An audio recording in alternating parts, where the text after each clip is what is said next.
തൻ്റെ ഉണ്ടെങ്കിൽ വാ വെല്ലുവിളിക്കുക. എന്നെ വിളിച്ചു വരുത്തുമ്പോൾ നിങ്ങൾക്ക് നാളെ ഒരു കോട്ടയിലിടണം, അലൻസിയർ ഇങ്ങനെ പറഞ്ഞു.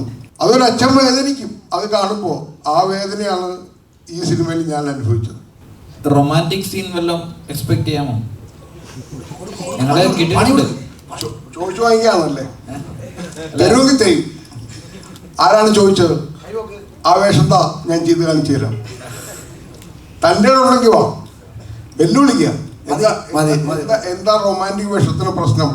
ഈ രണ്ട് ഗുണ്ടകൾക്കോടൊപ്പം എനിക്ക് അഭിനയിക്കാൻ പറ്റുമെന്നുണ്ടെങ്കിൽ സുഹൃത്തുക്കളെ, ഇത്രയേ ഉള്ളൂ. നിങ്ങൾ എന്നിൽ നിന്ന് പ്രതീക്ഷിച്ച ഇതാണെന്ന് എനിക്കറിയാം. എന്നെ വിളിച്ചു വരുത്തുമ്പോൾ നിങ്ങൾക്ക് നാളെ ഒരു കോട്ടയിലിടണം, അലൻസിയർ ഇങ്ങനെ പറഞ്ഞു. പക്ഷെ ഞാനൊന്നും പറയുന്നില്ല. ഞാൻ സത്യസന്ധനായി അഭിനയിച്ചൊരു നടനാണ് ഈ സിനിമയിൽ. അതൊരു പോസ്റ്ററിൽ പോലും എൻ്റെ ചിത്രം നിങ്ങൾക്ക് കാണാൻ പറ്റില്ല. എൻ്റെ ആത്മാവ് ഈ സിനിമയിലുണ്ട്.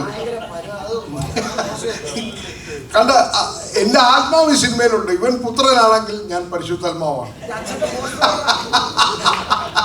അത്രയും പറഞ്ഞ് ഞാൻ ഈ സിനിമയെ കുറിച്ചുള്ള എൻ്റെ അനുഭവം പറഞ്ഞു നടത്തുകയാണ്.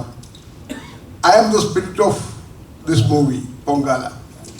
എൻ്റെ ജീവിതത്തിൻ്റെ ആഘോഷമാണെന്ന് ഞാൻ നിങ്ങളോട് പറഞ്ഞു കഴിഞ്ഞാൽ ഇയാൾ ഇത്ര ഫൈറ്റ് ചെയ്യുമെന്ന് നിങ്ങൾ ചോദിക്കും. ഞാൻ ഫൈറ്റ് ചെയ്യും. എത്ര അല്ല ഈ ജാക്കി ചാൻ എത്ര പരിക്കുകളുണ്ടെന്നറിയോ? കയ്യിലെ പൊട്ടൽ എത്ര ഉണ്ടെന്നറിയോ? നിങ്ങൾ ആരെങ്കിലും അന്വേഷിച്ചിട്ടുണ്ടോ? നിങ്ങൾ ഈ 11 ഫൈറ്റിനെ കുറിച്ച് ആഘോഷിക്കുന്നു, വർത്തമാനം പറയുന്നു. ഇവൻ എത്ര പൊട്ടൽ കെട്ടിയിട്ടുണ്ടെന്ന് നിങ്ങൾ അറിഞ്ഞിട്ടുണ്ടോ?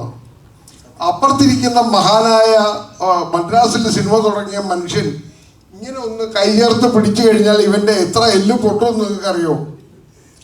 അതൊരു അച്ഛൻ വേദനിക്കും. അത് കാണുമ്പോൾ ആ വേദനയാണ് ഈ സിനിമയിൽ ഞാൻ അനുഭവിച്ചത്. Okay, thank you. ബാക്കി നിങ്ങളുടെ സിനിമ മനസ്സിലാക്കി. ആരാ ശരിക്കും അലഞ്ചേട്ടനോട് ചോദ്യം ചോദിച്ചത്? അപ്പോൾ പോയി